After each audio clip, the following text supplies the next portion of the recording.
Sometimes life gives you one last chance when you least expect it. For a broke cowboy with nothing but regrets and a loyal donkey, that chance came inside a dead millionaire's sealed barn. Silas Trent is 63, buried deep in debt, and certain his best days are behind him. When town recluse Everett Cole dies mysteriously, Silas buys his abandoned storage barn at auction for pennies. Most folks thought Everett was just crazy, but when Silas's donkey, Gristle, starts pawing the floorboards, they find crates of journals, letters, and one stunning discovery, a land deed lost decades ago in a family feud. Then Silas's father once owned. What could this forgotten document change about a life that seems already over? Before we jump back in, tell us where you're tuning in from. And if this story touches you, make sure you're subscribed, because tomorrow I've saved something extra special for you. The high desert wind carried the scent of sage and dust through the gaps in Silas Trent's trailer walls, a sound he had grown so accustomed to over the years that silence would have felt stranger. He sat at his small formica table, a cup of reheated coffee going cold between his weathered hands, staring at a piece of paper that had arrived in yesterday's mail. The paper was cheap, photocopied, with smudged ink that spoke of a hurried job done at the county clerk's office. Estate sale and auction, it read across the top in bold letters. Below that, a list of items that meant nothing to most folks, but everything to Silas. One storage barn. Contents unknown, formerly owned by Everett Cole. Deceased. Silas was 63 years old, though some days he felt closer to 80. His body carried the accumulated toll of a life spent outdoors. Knees that ached before rain, hands gnarled from years of rope work, a back that protested every morning when he tried to stand straight. He had been a working cowboy his entire adult life, the kind of man who understood cattle and horses better than he understood people, who preferred the honest company of animals to the complicated dance of human relationships. But the world had changed around him, and men like Silas had become relics of a time most people only saw in movies. His trailer sat on the edge of a piece of land he had once hoped to buy, before life had taught him that hope was an expensive luxury. 3 acres of scrubland that belonged to a developer in Phoenix, who never visited, never cared. Silas paid $100 a month to park his trailer there, an arrangement made with a handshake years ago with a man whose name he could no longer remember.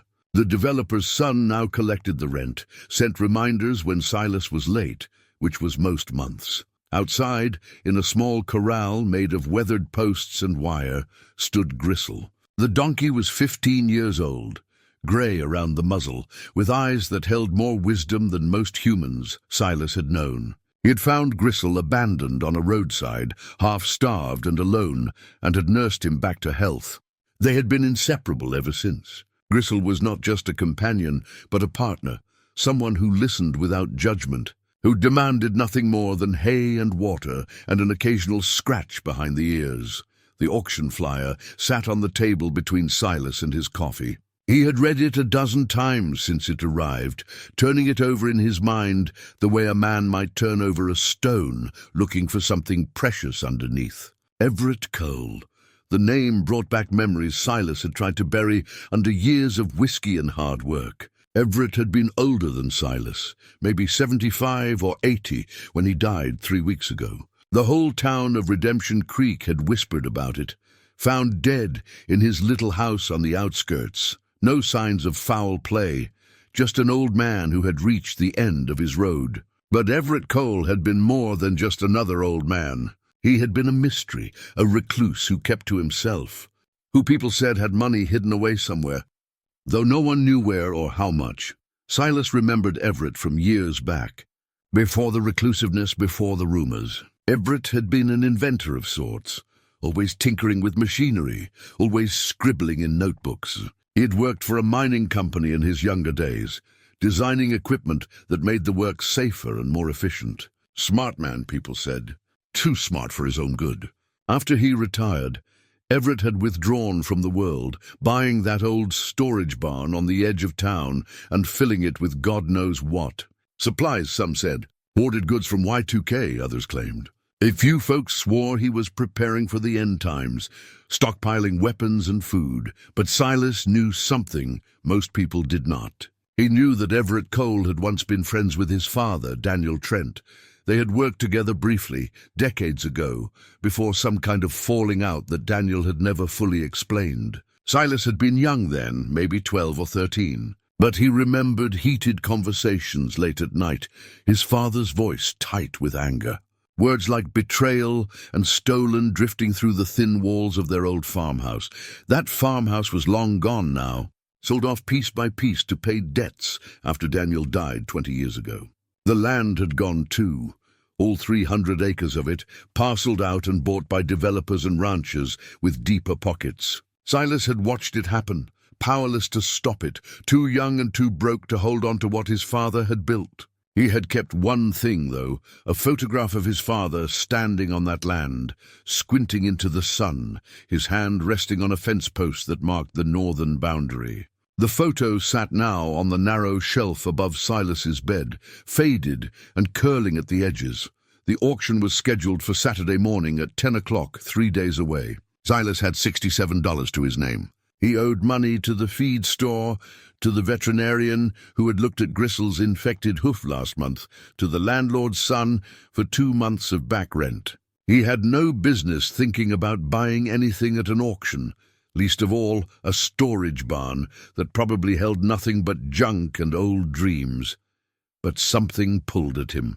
Maybe it was curiosity, or maybe it was something deeper, something connected to his father and those long-ago arguments. Maybe it was the simple fact that at 63, Silas Trent felt like a man running out of road, and this auction represented one last chance to find something worth holding on to. He pushed back from the table and walked outside into the afternoon sun. Gristle looked up from where he stood in the shade of a mesquite tree, ears forward, always alert to Silas's presence. The donkey made a soft braying sound, half greeting, half question. "I know, boy," Silas said, reaching over the fence to scratch behind Gristle's ears.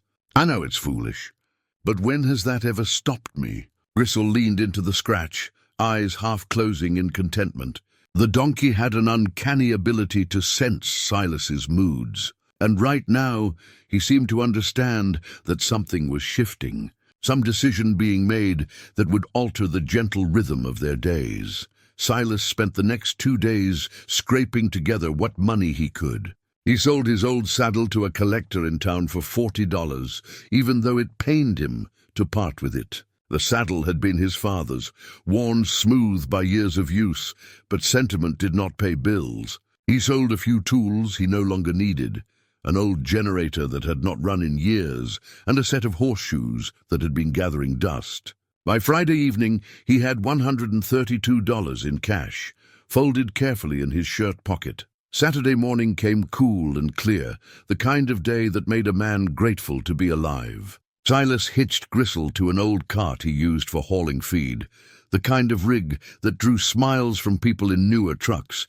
but served its purpose well enough. They made their way into town slowly, Gristle's hooves clopping a steady rhythm on the asphalt road that led to Redemption Creek. The town was small, the kind of place where everyone knew everyone else's business, for better or worse. Main Street stretched for 3 blocks, lined with buildings that had stood for 100 years or more. The hardware store, the diner, the post office, the bar with its neon sign that blinked perpetually day and night. Silas knew every crack in the sidewalk, every faded storefront, every face he passed. This was home, even if it never quite felt like one.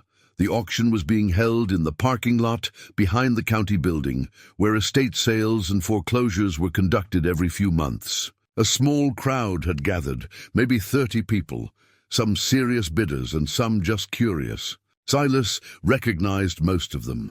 Ranchers looking for equipment, antique dealers hoping for a find, a few younger folks who thought treasure hunting was a fun weekend activity.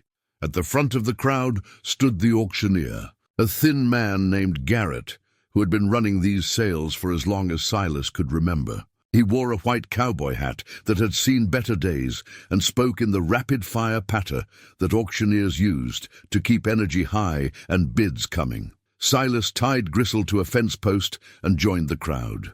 The auction had already started, smaller items going first, boxes of old books, kitchen appliances, a set of worn furniture. Silas waited, patient, his hand resting on the folded bills in his pocket. He watched as item after item went for prices that seemed both reasonable and impossibly high, depending on who wanted what. Then Garrett's voice cut through the murmur of the crowd. "Next up, folks, we have the main attraction." One storage barn, located at 1420 Old Mill Road, approximately 2,000 square feet, sold as is, contents unknown. This here belonged to the late Everett Cole, and I'm told it has not been opened in over 15 years. Could be treasure, could be trash. That is the gamble, folks. The crowd stirred with interest. A few people laughed. Someone made a joke about finding $1 million in old coffee cans. "We will start the bidding at $500, Garrett announced. Silas's heart sank. 500 was far beyond his reach. He should have known, should have realized that someone with real money would swoop in and take it. He felt foolish standing there, a broke cowboy with dreams too big for his wallet. But then something strange happened. No one bid. Garrett looked around, his expression shifting from confident to confused. "Come on now, folks. This is prime real estate. Storage barn. Contents unknown. Someone give me 500. Silence. All right, 400 then. Surely someone wants to take a chance. Still nothing." The crowd seemed wary, hesitant. Silas realized why. People were afraid of Everett Cole, or at least afraid of what his reputation represented. The rumors of madness, of ghosts, of bad luck that followed anyone who crossed his path. Superstition ran deep in small towns. 300? Garrett tried, his voice losing some of its enthusiasm. A hand went up. Harold Finch, the owner of the hardware store, a practical man not given to superstition. 300, I have 300, Garrett said, relief evident.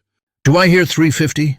Silas's hand moved before his brain could stop it. $132, he called out, his voice steady despite the pounding of his heart. The crowd turned to look at him. A few people chuckled. Harold Finch shook his head, amused. Garrett blinked. "Sir, the bid is at 300. You need to bid higher than that." "I am not bidding higher," Silas said. "I'm making an offer of all I have. $132. That is all I can pay, and if no one else wants it, maybe that is enough." A silence fell over the crowd, different from before. This was the silence of people watching something unexpected, something that broke the usual pattern of how things were done. Harold Finch looked at Silas for a long moment, then dropped his hand. "Let him have it," Harold said quietly. "The Lord knows he needs something to go right." Other heads nodded. One by one, the crowd made it clear no one else would bid. Whether it was pity, superstition, or simple kindness, Silas could not say. Garrett looked uncomfortable, glancing at the paperwork in his hand. "This is highly irregular. The estate has a minimum—" "The estate is settled," an older woman said from the side of the crowd. She was Mrs. Henley, the county clerk. "Everett Cole had no heirs, no debts. The county just wants it off the books. If someone is willing to take it, let them take it." Garrett sighed, then raised his gavel. "Sold to Silas Trent for $132.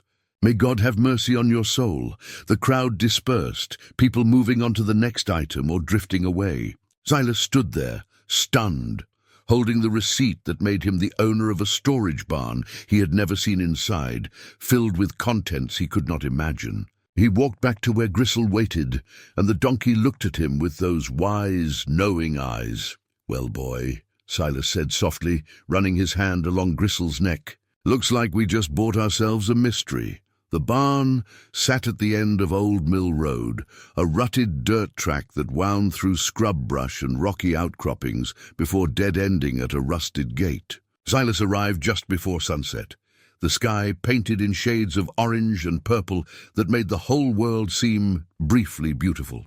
He had waited 2 days after the auction to come, partly because he needed to gather his courage and partly because he wanted to approach this moment with proper respect. Whatever waited inside that barn had been sealed away for 15 years, and Silas felt that opening it deserved more than casual curiosity. Gristle walked beside him, unleashed, as they approached the gate. The donkey's ears swiveled forward, alert to every sound and scent. Silas had brought a lantern, matches, and a crowbar, in case the door proved difficult. The key Mrs. Henley had given him was old and heavy, the kind that belonged to locks, made before anyone cared about security systems or digital codes. The barn itself was larger than Silas had imagined, a metal structure that had weathered into shades of rust and grey. It looked abandoned, forgotten, the kind of place people drove past without noticing. But as Silas drew closer, he saw signs of Everett's presence, a path worn through the weeds leading to the door, faint tire tracks from a vehicle that had made regular trips here, a padlock that, while old, showed signs of recent use. Silas fitted the key into the lock, and after some resistance, it turned with a heavy click. The padlock fell open in his hand, and he removed it, setting it carefully aside. Then he gripped the handle of the barn door and pulled. The door resisted at first, then gave way with a groan of metal on metal that echoed across the empty land. The smell hit him immediately, not the decay he had half expected, but something else. Dust and old paper, machine oil and preservative, the particular scent of a space that had been closed off from the world for a very long time. It was not unpleasant, just strange, like opening a time capsule. Silas struck a match and lit his lantern, holding it up to peer inside. The light pushed back the darkness slowly, revealing shapes and shadows that took time to resolve into recognizable forms. He stepped inside, Gristle following close behind, the donkey's hooves loud on the concrete floor.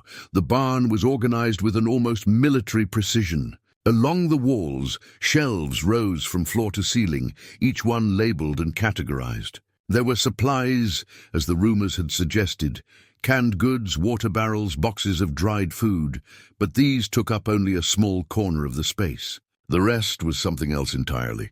Workbenches covered in tools, blueprints pinned to boards, and everywhere, crates and boxes filled with papers. Silas moved deeper into the barn, his lantern casting long shadows. He saw inventions in various stages of completion. A water filtration system that looked more sophisticated than anything he had seen in stores.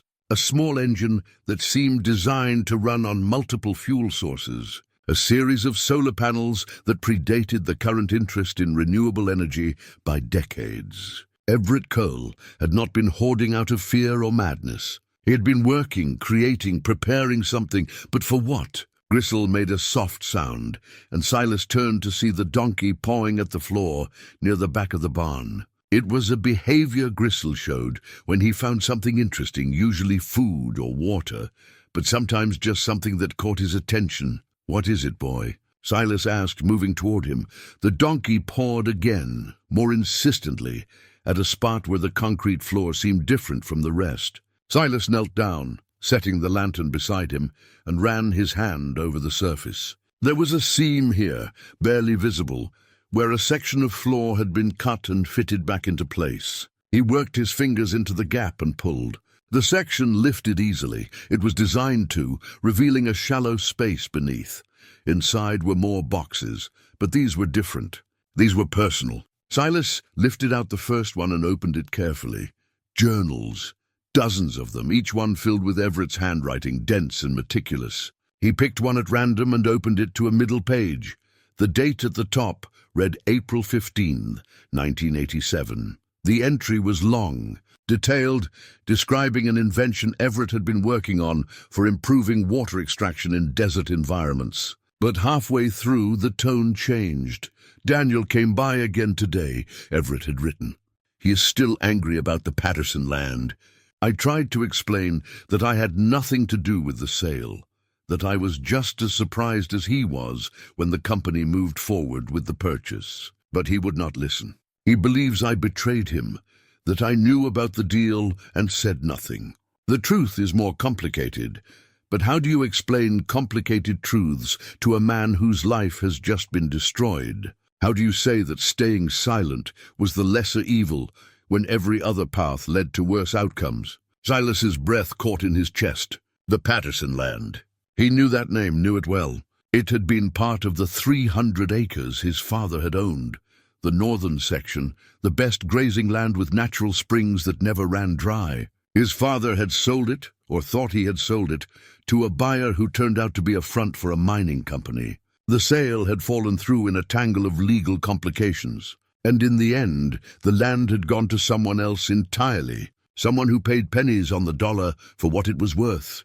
His father had blamed Everett Cole, Silas remembered now. Daniel had believed Everett, who worked for the mining company, had been part of the scheme. They had fought about it, their friendship ending in bitter accusations. And then Everett had disappeared from Daniel's life, withdrawn into the reclusiveness that would define his final years. But this journal entry told a different story. It suggested Everett had been trying to protect Daniel, had stayed silent about something to prevent worse harm. But what?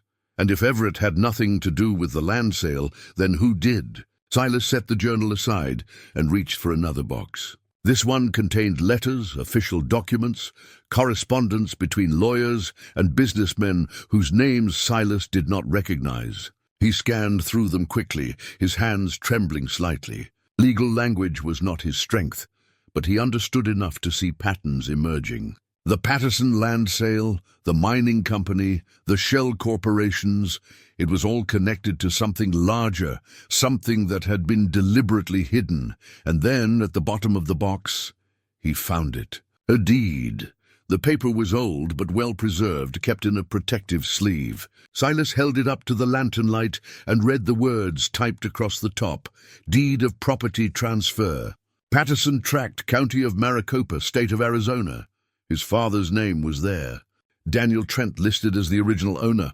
And the buyer, the legitimate buyer, who should have received the land according to the contract his father had signed, it was not the mining company. It was a trust, established by Daniel himself, designed to protect the land for future generations. But the deed had never been filed, never been processed. It had disappeared somewhere in the bureaucratic machinery, replaced by a fraudulent document that transferred the land to the mining company instead.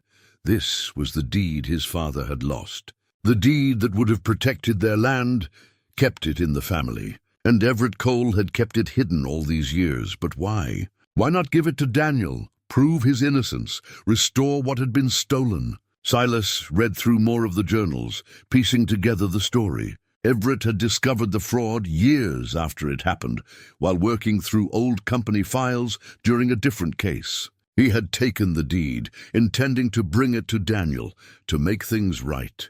But by then, Daniel was sick, dying of the cancer that would take him within a year. Everett had made a choice. He could give Daniel the deed and watch his old friend spend his final months fighting a legal battle he was too weak to win. Or he could wait, keep the deed safe, and hope that someday the right moment would come to set things straight. That moment had never come. Daniel had died, and Everett had lived with the weight of that secret, adding it to the isolation that already surrounded him. He had kept working, kept inventing, kept preparing for what Silas still did not fully understand. But he had also kept the deed safe, preserving it like a promise, waiting to be fulfilled. Gristle nudged Silas's shoulder with his nose, a gentle reminder that the sun had set completely, and they were alone in the darkness, with only the lantern for light. Silas carefully placed the deed back in its protective sleeve and closed the box. His hands were shaking, not from fear but from the weight of what he had discovered. This changed everything. This was not just a barn full of a dead man's belongings. This was a key to the past, a doorway to questions Silas had stopped asking decades ago. The land his father had lost was worth money, certainly.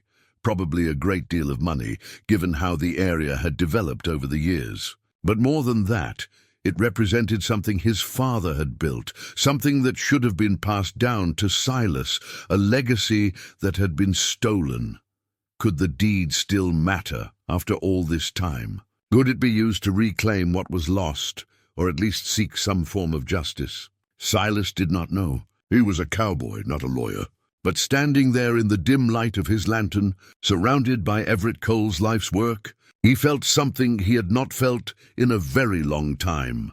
Purpose. He had spent the last 20 years drifting, surviving but not living, accepting that his life was what it was and nothing more. But maybe, just maybe, there was still time for one more chapter, one more chance to finish what his father had started. Gristle stood beside him, patient and steady, and Silas reached down to scratch behind the donkey's ears. "Looks like we have got some work ahead of us, boy," he said quietly. "Looks like this story is not over yet." Silas did not sleep that night. He sat at his small table in the trailer, the deed spread out before him, alongside several of Everett's journals and a yellowed map he had found tucked inside one of the boxes. The map showed the Patterson tract in detail, boundaries marked in careful ink, annotations in Everett's handwriting, noting water sources, mineral deposits, and elevation changes. It was the kind of map a man made when he knew land intimately, when he had walked every acre and understood its worth beyond mere dollars and cents. Outside, Gristle dozed in his corral, occasionally shifting position with soft snorts that carried through the thin trailer walls. The familiar sound was comforting, a reminder that some things remained constant even when everything else seemed to be shifting beneath Silas's feet. He had carried the most important documents back from the barn, leaving the rest secured behind the locked door. Now spread across his table under the weak light of a single bulb, they seemed both precious and overwhelming. Legal language twisted through the pages like thorns through a fence line, easements and covenants, subordination clauses and title abstracts. Silas understood cattle and weather, could read the land and the sky, but this was a different kind of reading, one that made his head ache and his eyes blur. What he did understand, though, was the basic truth. His father had owned 300 acres. The Patterson tract comprised the northern 100 acres, the most valuable section. A legitimate deed existed that should have kept that land in family hands, protected by a trust. Instead, through fraud or incompetence or some combination of both, the land had been transferred to a mining company that had subsequently sold it to developers. Those developers had subdivided the property, and now the Patterson tract was home to 15 families living in houses that ranged from modest to expensive, depending on proximity to the natural springs. The journal entries Silas had read through carefully told the story of Everett's discovery of the fraud. He had been working as a consultant for the mining company in the late 1980s, reviewing old contracts for a different case when he had stumbled across irregularities in the Patterson land purchase. The original deed had never been properly filed. The replacement deed contained signatures that did not match known samples. Money had changed hands in ways that could not be fully traced. Everett had been horrified, according to his journals. He had known Daniel Trent, had considered him a friend, had watched from a distance as Daniel's life fell apart after losing the land. Now he understood why. Daniel had been the victim of a sophisticated theft, and Everett's employer had been complicit, if not directly responsible. But Everett had also been in an impossible position. He was an employee, bound by confidentiality agreements, working for people who would not appreciate him exposing their misdeeds. More than that, he had a family then, a wife who depended on his income, children in college who needed tuition paid. Speaking out would have meant losing his job, possibly facing legal action himself, destroying the life he had built. So he had stayed silent, and that silence had eaten at him like rust on metal. His marriage had failed. His children had drifted away, and when Daniel Trent had confronted him, accusing him of betrayal, Everett had not defended himself. How could he? The truth would have meant admitting he had known about the fraud and said nothing. Better, he must have reasoned, to let Daniel hate him for the wrong reason than to explain why he had chosen his own security over their friendship. Silas closed the journal he was reading and pressed his palms against his eyes. The story was sad in ways that went beyond money or land. Two men, both good men in their own ways, destroyed by circumstances that should never have existed. His father had died angry and betrayed. Everett had died alone and haunted. And Silas had spent his whole adult life paying for sins he had not committed, watching opportunities slip away because he started life already behind. Morning came grey and cold, the kind of dawn that made a man reluctant to leave the thin warmth of his blankets. But Silas was already dressed, had been dressed all night, and as soon as there was enough light to see by, he loaded Gristle's cart with the documents and headed into town. Redemption Creek had one lawyer, a woman named Judith Carver, who had moved to town 5 years ago after retiring from a big firm in Phoenix. She had opened a small practice mostly to stay busy, handling wills and property disputes, divorces and contract reviews. Her office was above the hardware store, reached by a narrow staircase that creaked with every step. Silas had never had cause to visit a lawyer before. He stood outside the door for a full minute, the documents clutched in a canvas bag, wondering if this was foolish, if he was about to embarrass himself by walking into a world where he did not belong. But then he thought of his father, of those last bitter years, and he knocked. "It is open," a voice called from inside. Judith Carver was younger than Silas expected, maybe 50, with grey streaking through dark hair she wore pulled back in a practical ponytail. She looked up from her desk as he entered, and her expression shifted from professional courtesy to genuine surprise. "Silas Trent," she said, standing. "I do not think I have ever seen you in town this early.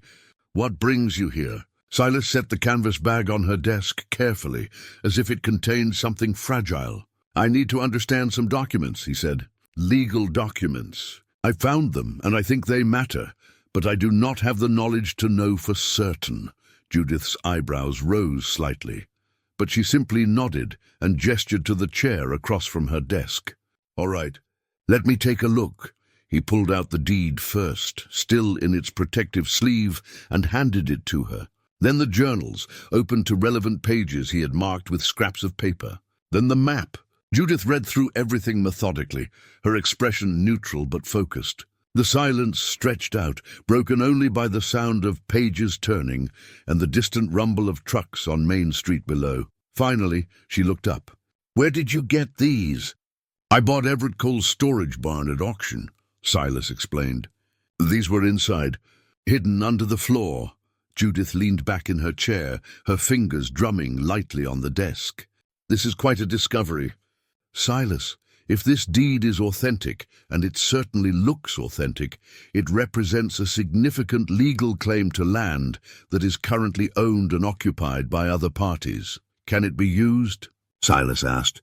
"After all this time, does it still matter?" "That is a complicated question," Judith said carefully. "In theory, yes. A legitimate deed that was never properly superseded maintains its legal standing.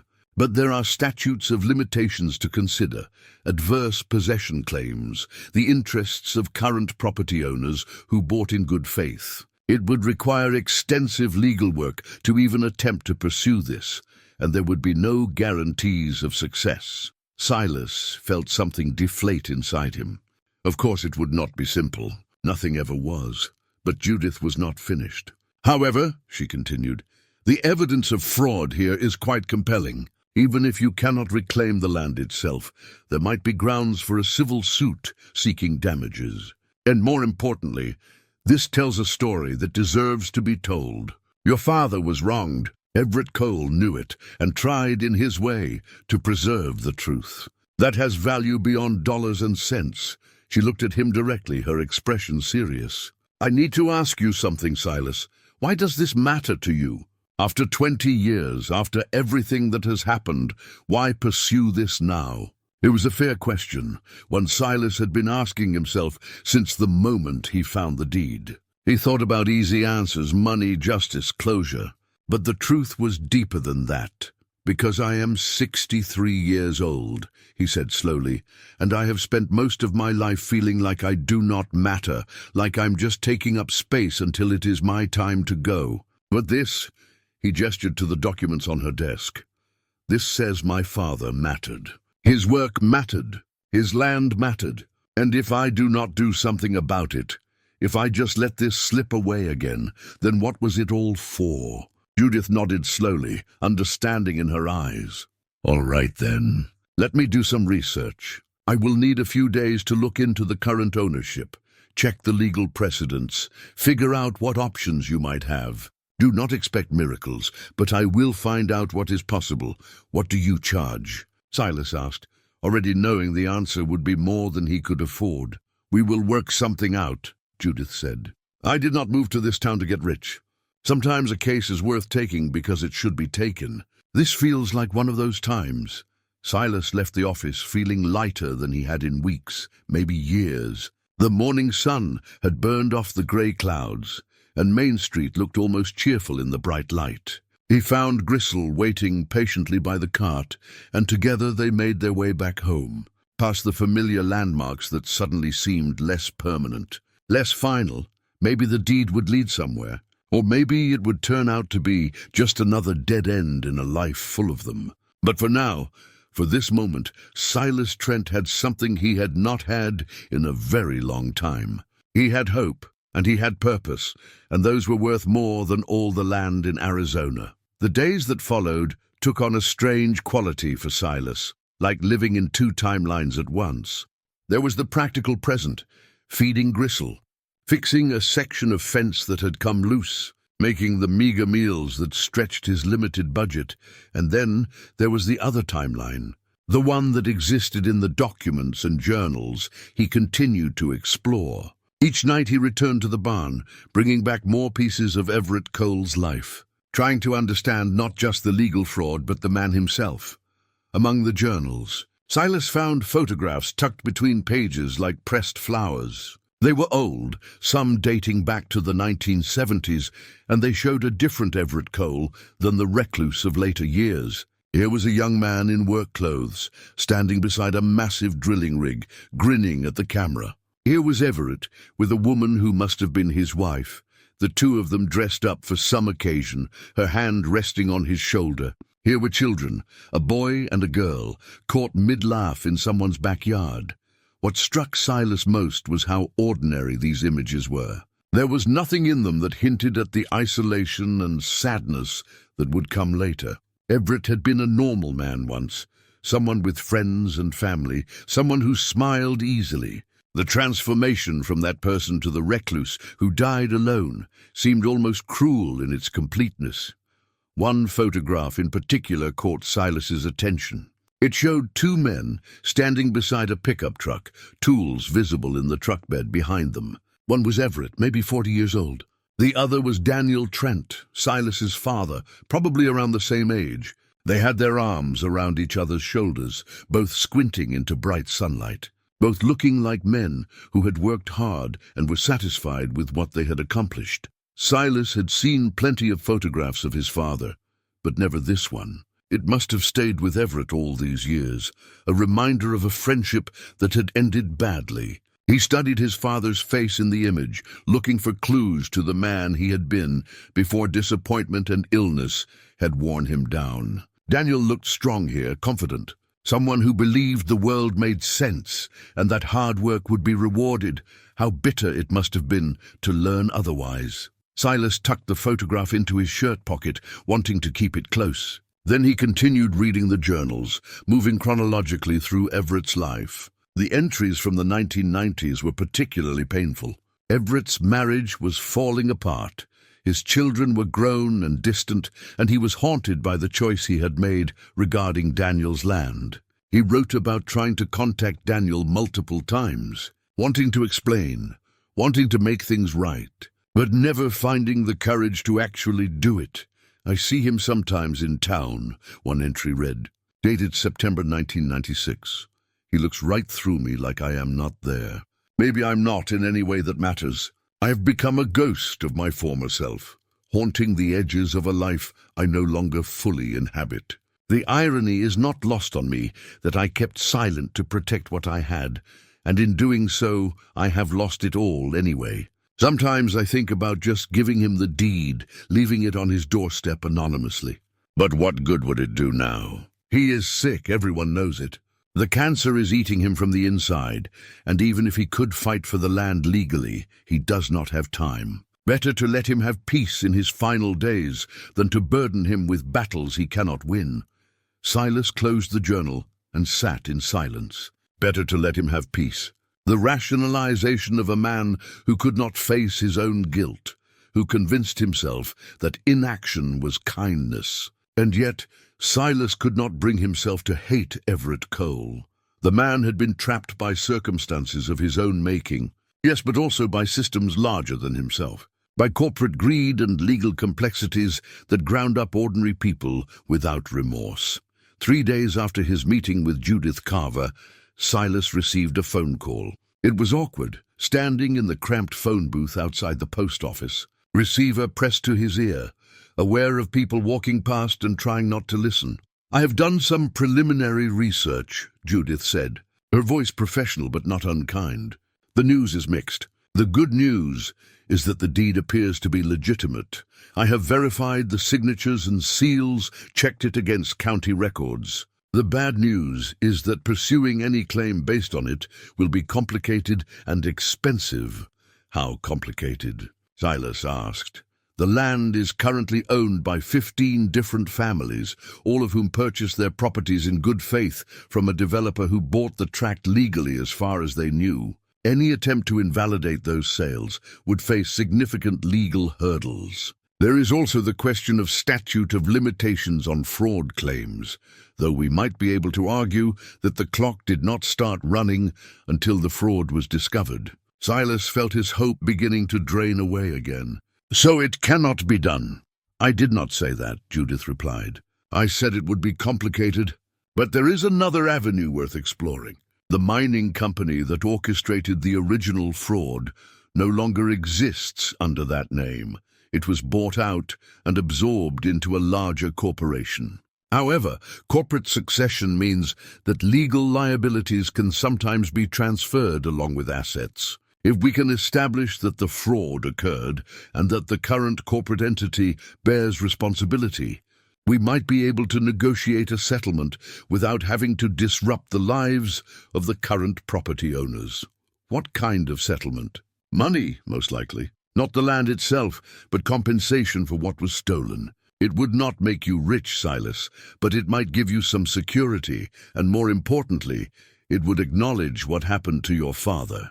Acknowledgement. That word carried more weight than Judith probably realized. For 20 years, Silas had lived with the story that his father had made bad business decisions, had failed to read contracts carefully, had lost everything through his own fault. That narrative had shaped how Silas saw himself, as someone who came from failure and was destined to repeat it.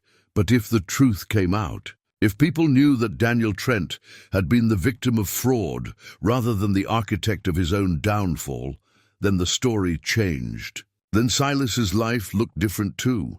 Not the inheritance of failure, but the aftermath of injustice. It was a small distinction, maybe, but it mattered.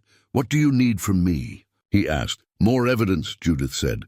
"Anything that connects the mining company's actions to deliberate fraud rather than mere incompetence. Memos, letters, communications that show intent. Everett's journals are helpful, but they are second-hand testimony.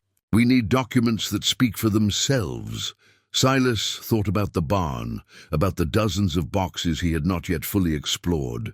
"I will find what I can," he said. He spent the next week systematically going through every crate, every box, every file folder in Everett's barn.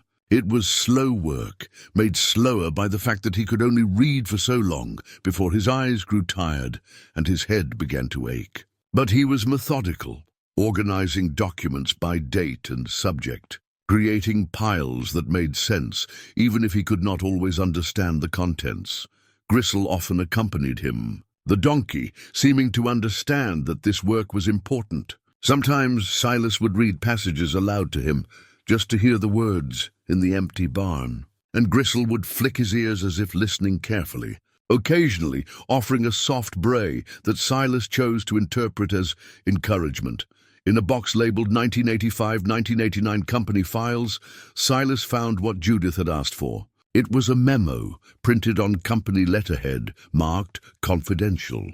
The memo detailed a strategy for acquiring land in the county at below-market prices by exploiting confusion in the deed recording process. It did not explicitly mention the Patterson tract, but the dates aligned perfectly. and the tactics described matched what had happened to his father's land. There were other documents too, letters between company executives discussing opportunities in Maricopa County, spreadsheets showing profits from land acquisitions, even a handwritten note that said, "Make sure the Trent deal goes through quietly. We cannot afford scrutiny right now." Silas held that note in his hands for a long time, staring at the casual cruelty of those words. Make sure the Trent deal goes through quietly. As if his father's life, his family's future, was just another item on a corporate checklist. Something to be handled efficiently and forgotten.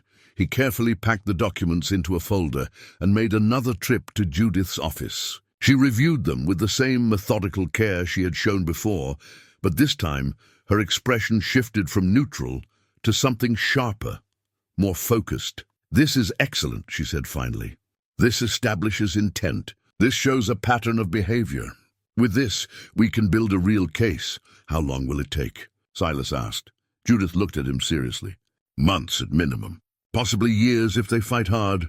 Corporate litigation moves slowly, and they will have lawyers whose entire job is to delay and obstruct. You need to be prepared for a long fight, Silas, and you need to understand that even with all this evidence, there are no guarantees." Silas nodded slowly.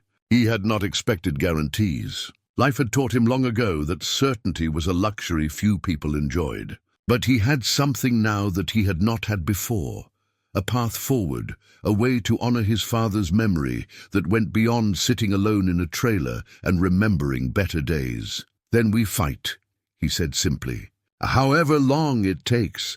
The lawsuit was filed on a Tuesday morning in early autumn, when the desert air had finally begun to cool and the light took on that particular golden quality that made everything seem more forgiving. Judith had warned Silas that filing was just the beginning, that the real work would come in the responses and counter-responses, the depositions and discovery requests, the endless paper trail that constituted modern legal warfare.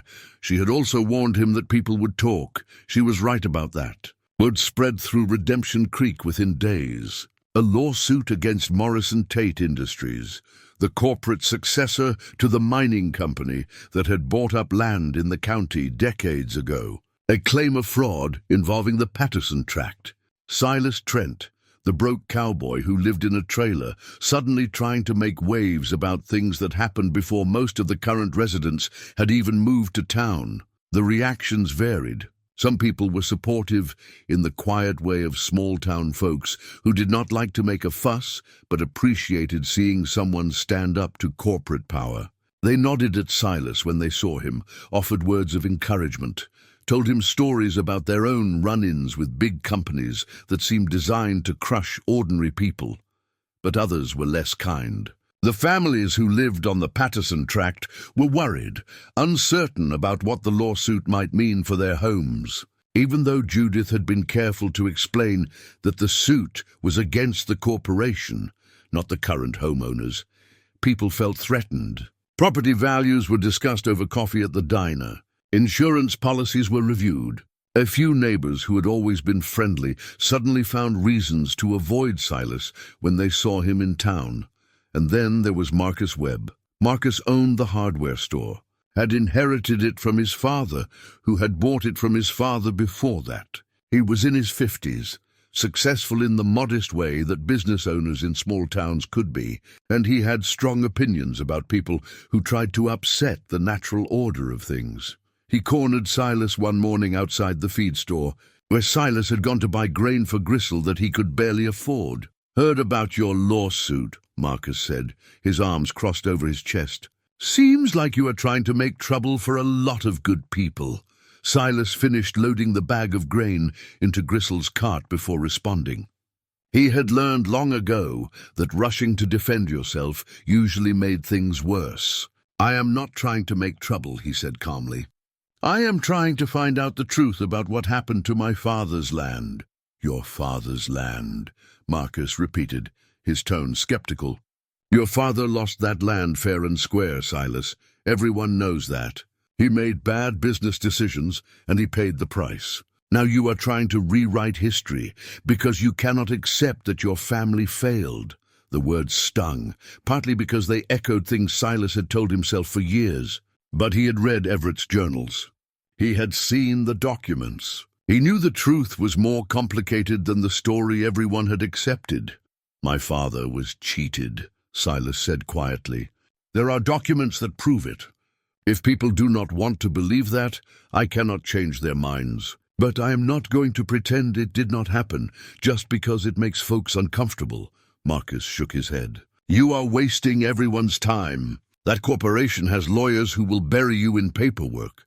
You will spend whatever money you do not have fighting a battle you cannot win, and in the end, you will have nothing to show for it except bitterness." "Maybe," Silas acknowledged, "but at least I will know I tried."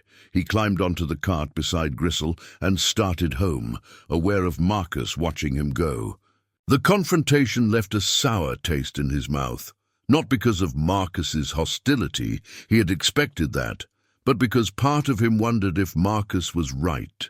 Was this a fight he could win, or was he just fooling himself, chasing ghosts because he had nothing else to chase? That evening, unable to sleep, Silas returned to the barn. He had been spending more time there lately, finding a strange comfort in the organized chaos of Everett's workspace. The inventions fascinated him, even though he understood only the basics of how they worked. There was something admirable about a man who spent his final years creating things, trying to solve problems, refusing to give up even when the world had largely given up on him.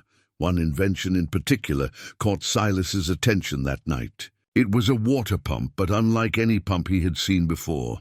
Instead of requiring electricity or gasoline, it operated on a combination of solar power and simple mechanical advantage, using the weight of water itself to help draw more water from the ground. Everett had left detailed notes about its design, explaining that it was intended for use in areas where power was unreliable or unavailable. Silas studied the pump, running his hands over the metal components that Everett had fabricated himself. It was beautiful in its simplicity, the kind of elegant solution that seemed obvious once you saw it, but required genius to conceive. He wondered if it actually worked, if Everett had ever tested it, or if it was just another project that had died with its creator. On impulse, Silas decided to find out. He spent the next several days carefully disassembling the pump, cleaning each component, replacing worn seals and corroded fittings with parts he salvaged from other equipment in the barn. It was painstaking work that required more patience than skill, but Silas found it soothing. There was something satisfying about working with his hands on a problem that had clear solutions. Unlike the legal tangle that dominated his thoughts, Gristle watched the process with apparent interest, occasionally investigating the parts spread across the workbench with his nose. More than once, Silas had to retrieve a bolt or fitting that the donkey had decided looked interesting enough to mouth. "You are not helpful," Silas told him, but without heat. The truth was that Gristle's presence made the long hours in the barn bearable. Talking to the donkey, explaining what he was doing, even though Gristle could not possibly understand, helped Silas organize his own thoughts. When the pump was finally reassembled, Silas carried it outside and set it up beside the hand-dug well on the barn property. The well was old, probably dry, but it would serve for testing. He primed the pump according to Everett's instructions, adjusted the solar panel to catch the afternoon sun, and waited. For a long moment, nothing happened.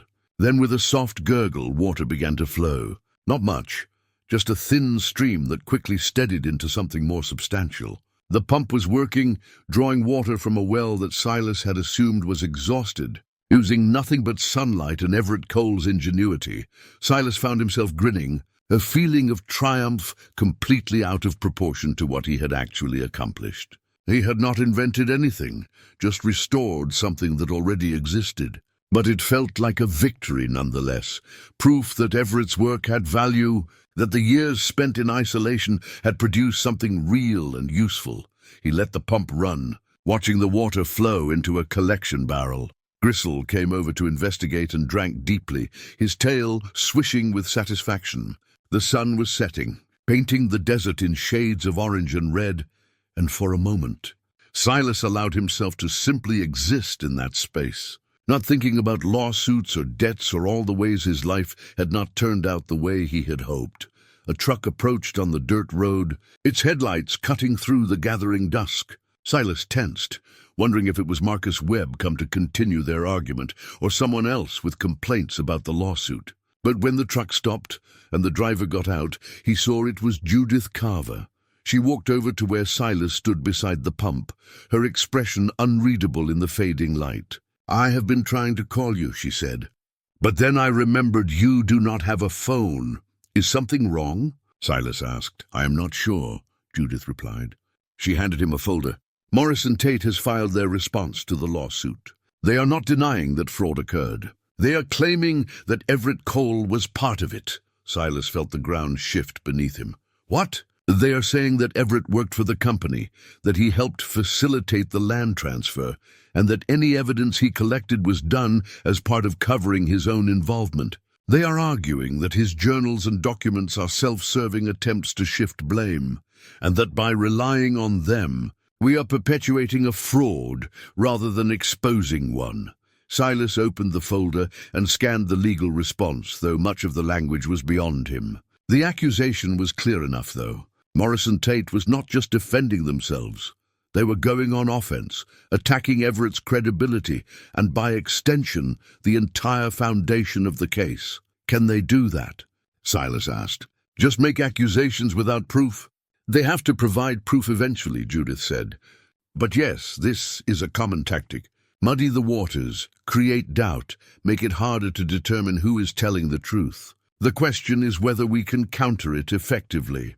Silas looked down at the water pump, still running smoothly, pulling life from the earth through the application of simple principles. Everett Cole had been many things, isolated, haunted, imperfect, but he had not been a fraud. The care evident in his journals, the precision of his inventions, the obvious guilt that had consumed his final years, none of that was consistent with someone who had participated in theft and then fabricated evidence to cover it up. "We will find a way," Silas said, more confident than he felt. "Everett was trying to make things right.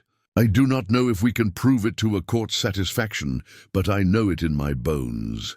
And I am not giving up on him now." The weeks that followed Morrison Tate's response were among the hardest Silas had experienced since his father's death. The accusation that Everett had been complicit in the fraud cast a shadow over everything, transforming what had felt like a righteous cause into something murkier, more uncertain. Judith assured him that corporate lawyers always attacked the credibility of evidence and witnesses, that it was standard practice. But that knowledge did not make the doubt easier to bear.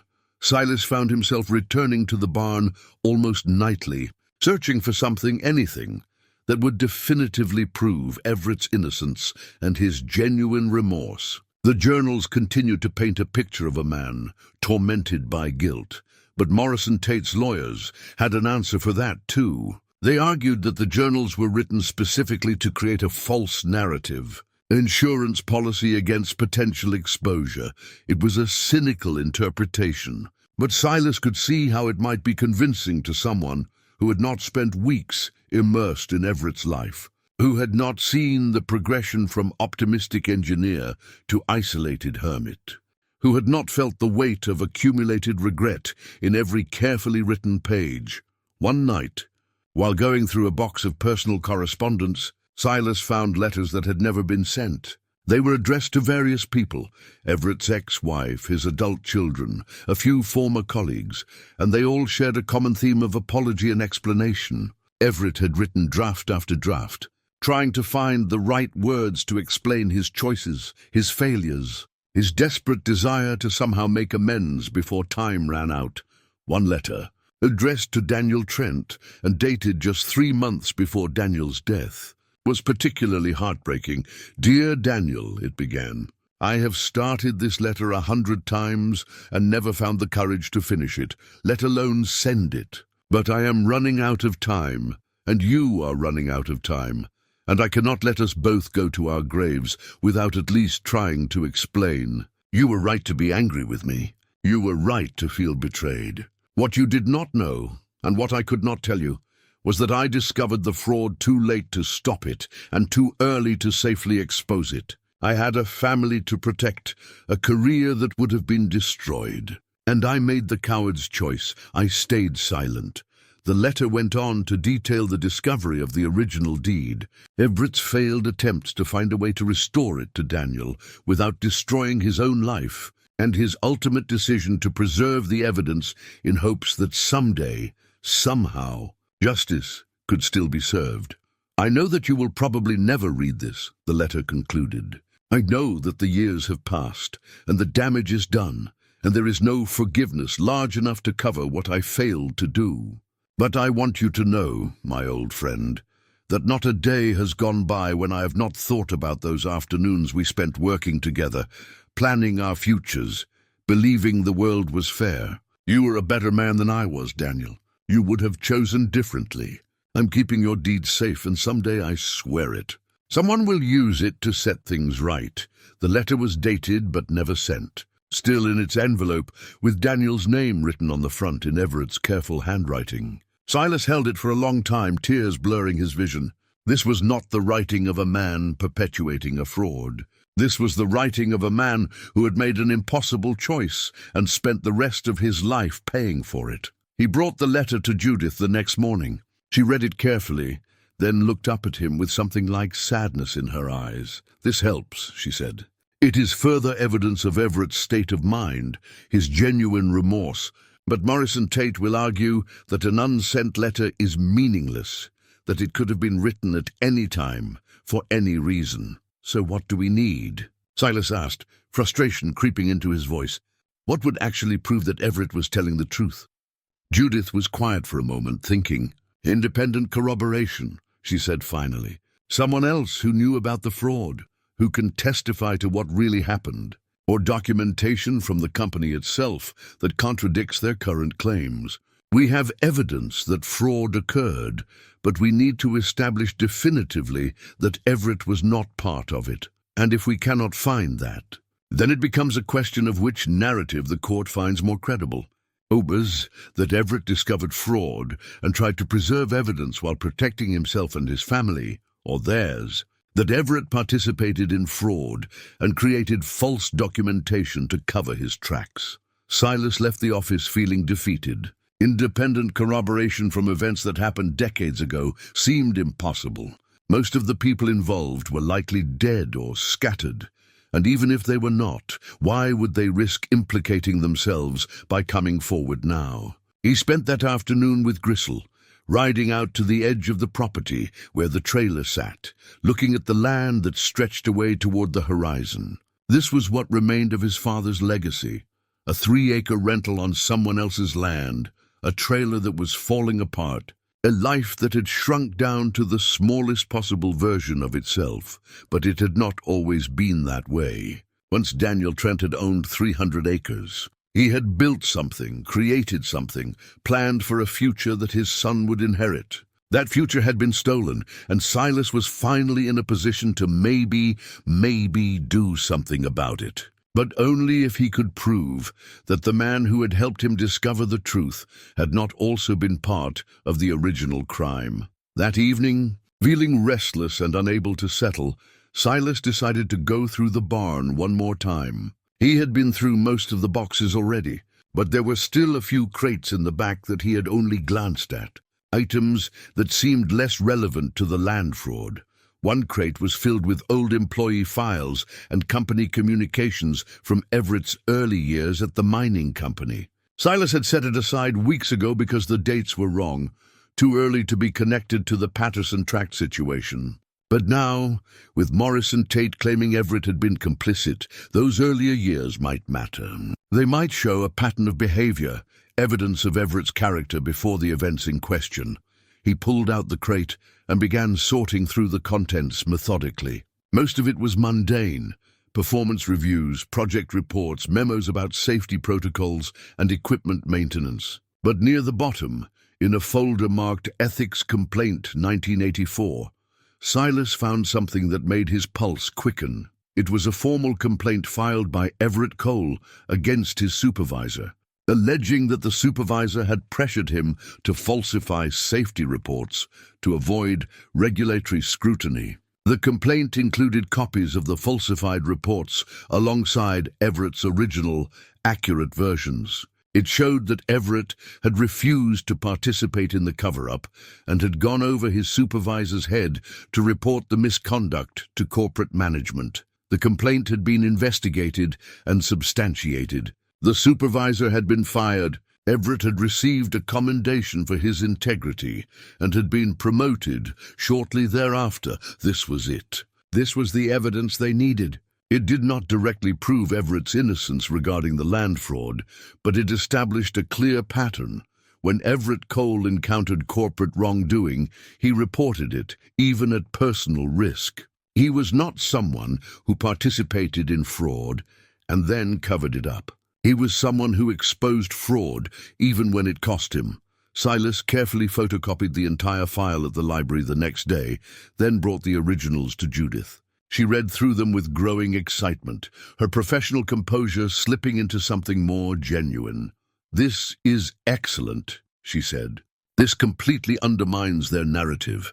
A man who risks his career to expose safety violations is not likely to participate in land fraud a year later. It shows character, establishes a pattern of ethical behavior, and gives us a strong counter to their accusations." "Will it be enough?" Silas asked. "I think so," Judith said.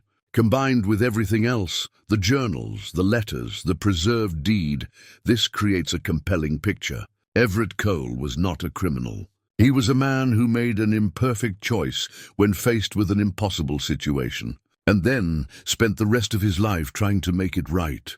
For the first time in weeks, Silas felt the knot of anxiety in his chest begin to loosen. They still had a long road ahead, but at least now they were moving forward again, armed with truth instead of just hope. The deposition was scheduled for a cold morning in December, nearly 4 months after the lawsuit had been filed. Morrison Tate's lawyers had agreed to meet at the county courthouse, a concession that Judith considered a small victory. It meant they were taking the case seriously, that they recognized the evidence was stronger than they had initially assumed. Silas wore his best shirt, the one he saved for rare occasions like funerals or the occasional wedding invitation. He felt out of place in the formal setting, surrounded by people in expensive suits who spoke a language of legal procedures and precedents that might as well have been foreign. But he had Judith beside him, and he had the truth, and those things were enough to steady his nerves. The corporate lawyers were exactly what Silas had expected, polished, confident, armed with briefcases full of documents designed to confuse and overwhelm. The lead attorney was a woman named Patricia Steele, who looked to be in her 40s, with the kind of carefully maintained appearance that spoke of someone who had never worried about where her next meal would come from. They had just begun the preliminary questioning when Patricia's phone buzzed. She glanced at it, frowned, and asked for a brief recess. She stepped out of the room with her team, leaving Silas and Judith to wait in uncomfortable silence. When Patricia returned 15 minutes later, her expression had changed. The confidence was still there, but underneath it, Silas detected something else. Uncertainty, maybe even concern. "We need to adjourn," Patricia said. "Something has come to our attention that requires immediate review." Judith leaned forward. "What kind of something?" "We have just been contacted by someone claiming to have relevant information about the original land transaction. We need time to verify the claims and determine their validity." "Who contacted you?" Judith pressed. Patricia hesitated, then apparently decided there was no point in concealing information that would come out anyway. "A woman named Margaret Cole. She says she is Everett Cole's daughter." The room seemed to tilt slightly. Silas had read about Everett's children in the journals, a son and a daughter who had drifted away from their father in his later years. But he had assumed they were gone, living their own lives somewhere far from Redemption Creek, unaware of or uninterested in their father's death and the aftermath. The deposition was rescheduled for 2 weeks later, giving Morrison Tate time to investigate Margaret Cole's claims. Silas spent those weeks in a state of anxious speculation. What could Everett's daughter possibly know that would be relevant? Had she been in contact with her father more recently than the journals suggested? Did she have information that would help the case or hurt it? Judith tried to remain optimistic. If she's coming forward now, after all this time, it must be because she has something meaningful to contribute. People do not usually insert themselves into legal proceedings just to muddy waters. But Silas could not shake a growing sense of dread. The case had been building momentum, the evidence accumulating in their favor. This sudden intervention felt like a disruption, a variable they had not accounted for. When the reconvened deposition finally took place, Margaret Cole was there. She was in her early 50s, with her father's sharp features softened by time and circumstances Silas could only guess at. She looked tired, like someone who had carried a heavy burden for a long time and was finally ready to set it down. Patricia Steele began the questioning, her voice professional but not unkind. "Ms. Cole, can you tell us about your relationship with your father in his final years?" Margaret took a breath before answering. "We were estranged for most of my adult life.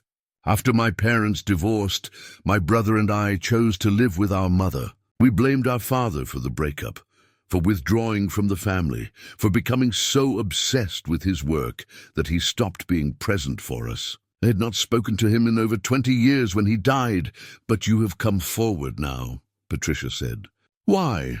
"Because I received something after his death, a package delivered through his attorney, to be opened only after he passed. Inside was a letter addressed to me, along with a key and instructions to retrieve a safety deposit box he had maintained at a bank in Phoenix."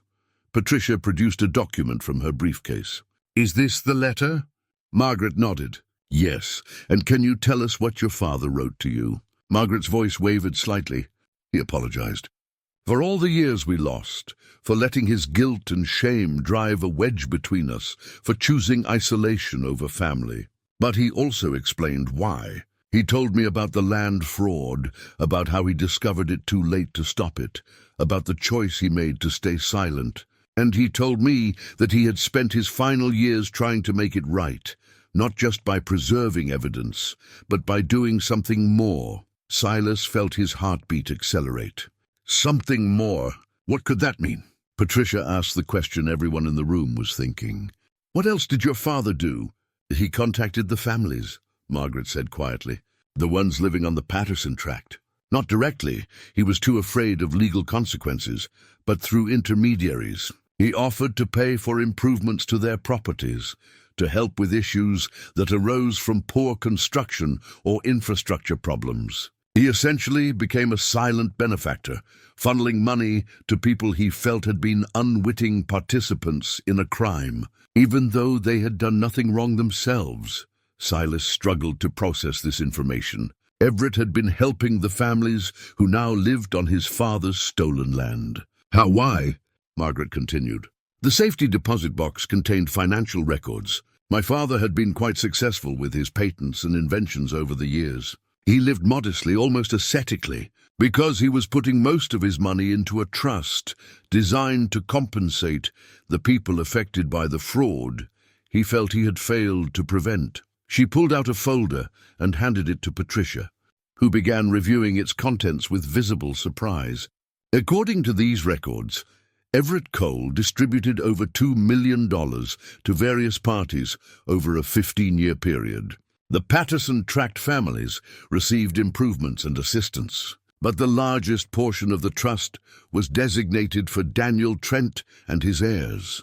The room went silent. Silas felt as if he could not breathe. Judith found her voice first. "How much was designated for the Trent family?" Margaret looked directly at Silas for the first time.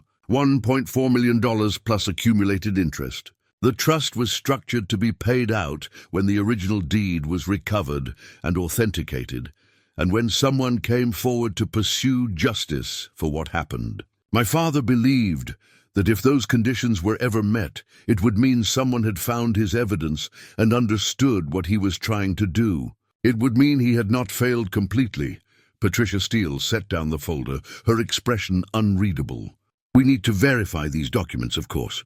But if they are authentic, this changes the nature of the case significantly. Morrison Tate has been operating under the assumption that Everett Cole was attempting to perpetrate fraud. These records suggest the opposite, that he was attempting restitution for a fraud he witnessed but could not prevent. Silas could not speak. He had been fighting for acknowledgement, for his father's name to be cleared, for some small measure of justice. He had never imagined there might be actual compensation waiting, money that Everett had earned and set aside specifically for this purpose. Margaret turned to face him fully. My father's letter to me included a message for whoever found his barn.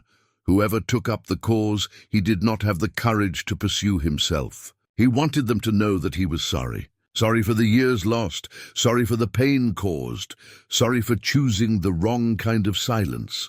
He hoped that his money could do what his words never could, make things right, or at least more right than they were. She paused, her eyes glistening. I am sorry too. Sorry that I judged him without understanding. Sorry that I let pride keep me from him in his final years. When I read his letter, when I understood what he had been doing all that time, we thought he was just hiding from the world. I realized he had been doing the hardest thing imaginable, trying to fix an unfixable mistake. $1 at a time, one small act of restitution at a time. Silas finally found words, though they came out rough and uncertain. He could have just given the deed to my father directly, could have exposed everything and let the courts sort it out. He explains that in the letter, Margaret said. He was afraid of losing what little he had left, afraid of legal consequences, afraid that the truth would come out too late to help Daniel, and would only hurt Daniel's memory by revealing how completely he had been victimized. My father was not a brave man, Mr. Trent, but he was a man who tried, in his imperfect way, to do what he thought was right. The deposition continued, but Silas barely heard the rest of it. His mind was reeling, trying to reconcile the Everett Cole of the journals, isolated, haunted, consumed by guilt, with this new understanding. Everett had not just preserved evidence. He had spent his fortune trying to compensate for damage he had not directly caused, but felt responsible for preventing. It was a strange kind of heroism, quiet and complicated, the kind that would never be celebrated because it came from failure rather than triumph. But it was real, and it mattered, and it meant that Silas's fight had been for more than just his father's memory. It had been for Everett's too, for a man who deserved to be understood rather than dismissed, remembered rather than forgotten. When they finally left the courthouse, Judith walking beside him in thoughtful silence, Silas felt the full weight of what had been revealed. $1.4 million. It was an amount he could barely comprehend, enough to change his life completely, to provide security he had never known. But more than the money, though the money mattered, he would not pretend otherwise.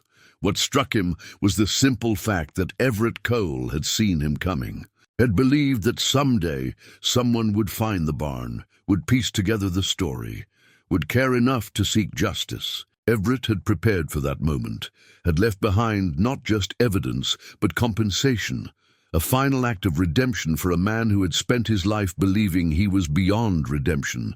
What happens now? Silas asked Judith as they stood in the parking lot, the winter sun weak but warming. Now, she said, a small smile crossing her face, I think Morrison Tate is going to be very interested in settling this case quickly and quietly. The settlement negotiations began 3 days after Margaret Cole's testimony. Morrison Tate had gone from aggressive denial to cautious conciliation with remarkable speed, exactly as Judith had predicted. The revelation of Everett's trust fund had transformed the case from a questionable fraud claim into something much more dangerous for the corporation, a public relations nightmare waiting to happen. Judith explained it to Silas over coffee at the diner, speaking quietly so the other patrons could not overhear. They are terrified of this going to trial, she said. Imagine the story. A guilty corporation attacks the reputation of a dead man who spent his entire fortune trying to make amends for their crimes. The optics are terrible. They would rather pay you to go away than face that kind of publicity. How much? Silas asked. More than the trust fund. Significantly more. They want to settle not just your claim, but any potential claims from the families living on the Patterson tract, establish that all parties were defrauded and move on. My guess is they will offer somewhere in the range of 3 to 4 million, structured to satisfy everyone involved. The numbers were abstract to Silas, so large they did not feel real. He had spent his entire life measuring wealth in hundreds of dollars, sometimes thousands when times were particularly good. Millions belonged to a different world, one he had never expected to inhabit. What about my father? He asked. What about clearing his name? That will be part of the settlement, Judith assured him. A formal acknowledgement that Daniel Trent was defrauded, that he was not responsible for the loss of his land. We can even arrange for a public statement if you want one. Silas thought about that. A public statement, an official acknowledgement that his father had been wronged. For years, he had imagined what that would feel like, had dreamed of the moment when everyone who had whispered about Daniel Trent's failures would have to face the truth. But now that the possibility was real, he found himself uncertain about whether it mattered as much as he thought it would. The people who had known his father were mostly gone or too old to care. The story would be a brief sensation in Redemption Creek, talked about for a few weeks and then forgotten as life moved on. Daniel Trent would never know his name had been cleared. He was beyond caring, beyond redemption, beyond everything except memory. But maybe that was enough. Maybe the point was not the public acknowledgement, but the private knowledge that Silas now carried. His father had been a good man who played by the rules and got cheated anyway. That truth mattered, even if most people never knew it. Over the next 2 weeks, Silas found himself spending less time at the barn and more time simply existing in the strange liminal space between his old life and whatever came next. He took care of Gristle, fixed things around the trailer that he had been putting off for years, and tried to imagine what his life might look like with financial security. It was harder than he expected. For so long, his identity had been built around scarcity, around making do with less, around accepting that he was a man on the margins. The idea of having choices, of being able to make decisions based on desire rather than necessity, felt foreign and slightly uncomfortable. Everett Cole called him one afternoon, her voice tentative over the phone. "Mr. Trent, I hope you do not mind me reaching out. I got your number from Miss Carver. Call me Silas," he said. "And no, I do not mind." "I wanted to thank you," Margaret said, "for pursuing this, for uncovering what my father did. I spent so many years being angry at him, thinking he had just given up on life, on us. Now I understand he was carrying something too heavy to share, trying to fix something he thought was unfixable. I think he did fix it," Silas said. "Or at least he gave us the tools to fix it. That trust fund, those records, without them, this case would have fallen apart." "I've been going through more of his things," Margaret continued. "Papers the attorney had stored, items from his house. There is so much I did not know, so much he never told us. He kept a journal entry from the day I was born." "Did you know that?" Silas did not, but it did not surprise him. Everett seemed like the kind of man who recorded everything, who believed that if he could just document his life thoroughly enough, he might make sense of it. "What did it say?" he asked. "That he hoped I would grow up in a better world than the one he knew," Margaret said, her voice thick with emotion. "That he would do everything in his power to make sure I never had to make the kind of choices that kept him up at night. And then he went and made exactly those choices anyway, and lost me because of it. The irony is not lost on me. He was trying to protect you," Silas offered. "The way he saw it, staying silent kept his job, which paid for your life. Speaking out would have destroyed everything. It was an impossible situation." "I know," Margaret said. "I am trying to make peace with it. That is part of why I called, actually. I'm going to be in Redemption Creek next week to close out my father's estate, deal with the house and the barn. I wondered if you might have time to meet. I would like to see where he spent his final years, understand what he was working on." They agreed to meet at the barn on Thursday afternoon. Silas spent the days before cleaning the space, organizing the inventions and documents in a way that would tell Everett's story clearly. He wanted Margaret to see not just the isolation of her father's final years, but the purpose he had found in that isolation. The work he had continued to pursue even when no one was watching.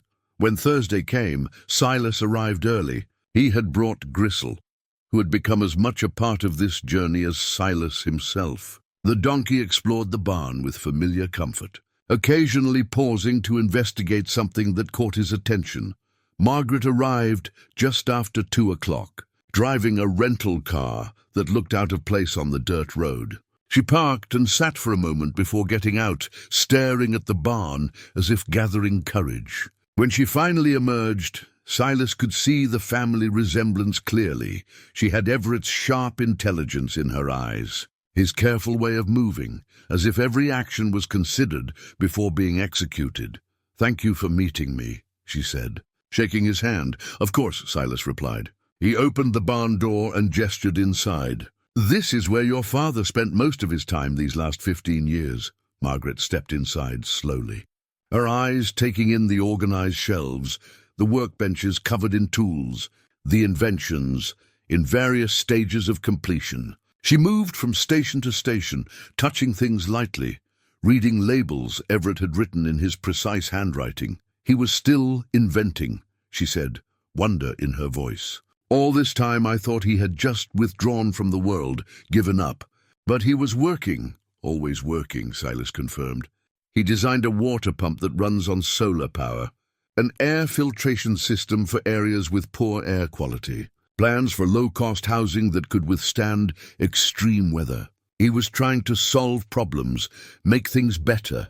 Margaret stopped in front of the crates containing the journals. "May I?" "Of course. They are his. They are yours now, I suppose." She opened one of the crates and pulled out a journal at random, flipping through pages filled with her father's handwriting. She read silently for several minutes, and Silas busied himself with adjusting the solar panel on the water pump, giving her privacy to process whatever she was discovering. "He mentions us," Margaret said finally. "My brother and me. Wonders how we are doing, what our lives are like. He'd never reached out, but he never stopped thinking about us." "I think the guilt was too much," Silas said gently. "Not just about the land fraud, but about losing his family because of the choices he made. Sometimes pain becomes so familiar that we do not know how to live without it." Margaret nodded, closing the journal carefully. "I wish I had known. I wish he had trusted me enough to explain. I might not have understood when I was younger. But later, when I had children of my own, when I started to understand how complicated adult choices can be, I think I could have forgiven him. I think we could have found our way back to each other." "Maybe," Silas said. "Or maybe the guilt was too much for that too. Some people do not believe they deserve forgiveness, so they never ask for it." They spent the next hour going through the barn together, Silas explaining what he had learned about each invention, each document, each piece of Everett's carefully preserved life. Margaret asked thoughtful questions, and slowly, piece by piece, she began to construct a new understanding of her father, not the man who had abandoned his family, but the man who had been crushed by an impossible choice and had spent his remaining years trying to make some kind of amends. Before she left, Margaret turned to Silas with an expression of determination. "The settlement money, the portion from my father's trust, I want you to have all of it. It is what he wanted, what he prepared for." "You are his daughter," Silas protested. "That money should go to you and your brother." "We do not need it," Margaret said. "We are both comfortable, established in our lives. But more than that, this is what my father wanted. He set it aside specifically for this purpose. For whoever took up the cause, he could not. That person is you, Silas. You bought his barn, found his evidence, pursued justice when it would have been easier to walk away. You honored him in ways his own children never did. Please let us honor his wishes." Silas did not know what to say. The generosity was overwhelming, but he understood that for Margaret, this was important, a way of respecting her father's final act, of accepting that Everett had made his choice and she would not override it. "All right," he said finally. But only if you take some of the settlement money from Morris and Tate. Your father's restitution goes to me as he planned. The corporate damages, we split those. That seems fair? Margaret smiled, the first genuine smile he had seen from her. That seems very fair. They shook hands, and as she drove away, Silas stood in the doorway of the barn with Gristle beside him, looking at the space that had transformed from a storage building into a sanctuary of memory and purpose. The settlement would be finalized in a few weeks. His life would change in ways he still could not fully grasp. But standing there in that moment, what struck him most was not the money or the vindication, but the simple fact that two men who had failed in different ways had somehow, through their failures, managed to create something meaningful. His father's honest work, stolen but not forgotten. Everett's guilty conscience, isolating but ultimately productive. And Silas's own stubborn refusal to let the past remain buried. It was not a triumph in any conventional sense. It was messy and complicated, built on regret and loss, and the kind of redemption that came too late to save anyone from their mistakes. But it was real, and it mattered, and that was enough. The settlement meeting took place in a conference room at the county courthouse on a morning when frost still clung to the windows despite the December sun. Silas arrived early, wearing the same shirt he had worn to the first deposition, his hands steady even though his heart was not. Judith was already there, organizing documents with the methodical precision that had characterized her handling of the entire case. Morris and Tate had sent 3 representatives, Patricia, Steele and 2 others, whose names Silas immediately forgot. They were professional and polite, offering handshakes and coffee, as if this was just another business transaction and not the resolution of a decades-old fraud that had destroyed his father's life. Margaret Cole was there too, sitting quietly in the corner, her presence a reminder that this story involved more than just legal claims and corporate liability. It involved families broken and lives derailed. Choices made under impossible circumstances and consequences that rippled across generations. The terms of the settlement had been negotiated over weeks of back and forth, but hearing them read aloud gave them a weight that the written words had lacked. Morris and Tate would pay $3.7 million in total. $1.4 million would go to Silas through Everett's trust, as Margaret had insisted. Another $1.2 million would be split among the 15 families currently living on the Patterson tract, compensation for living unknowingly on stolen land. The remaining sum would cover legal fees and create a small educational fund in Daniel Trent's name, scholarships for local students pursuing careers in engineering or agriculture. Additionally, Patricia Steele read from the document, Morris and Tate Industries acknowledges that fraud was perpetrated in the acquisition of the Patterson land tract in 1985, that Daniel Trent was the victim of this fraud, and that Everett Cole's subsequent actions were attempts at restitution rather than participation in the original crime. This acknowledgement will be made public through a press release and filed with the County Records Office. There it was. The vindication Silas had sought, reduced to legal language and corporate acknowledgement. It should have felt triumphant, but instead it felt strangely hollow, like arriving at a destination after everyone you wanted to show it to had already left. Judith caught his expression and leaned close. "This is what we fought for," she whispered. "Your father's name is cleared." "That matters," Silas nodded because she was right. But he could not shake the feeling that the real victory had come earlier. In quieter moments, when he first discovered the deed, when he met Margaret and understood Everett's full story, when he stood in the barn and realized that failure and redemption were often the same thing viewed from different angles. Patricia produced a pen and slid the settlement documents across the table. "If you are satisfied with the terms, Mr. Trent, we just need your signature here, and here, and here." Silas looked down at the papers. 3 signatures, 3 places where he would formally accept the terms, close the case, move forward into whatever came next. His hand hovered over the first signature line, and for a moment he hesitated, not because he wanted to reject the settlement. That would be foolish, and he had been many things in his life, but rarely foolish. The hesitation came from something else, from the recognition that signing these papers meant acknowledging that this chapter was ending. He had spent months immersed in his father's past, in Everett's guilt, in a story that had given his life purpose and direction when both had been sorely lacking. What would he do when it was over?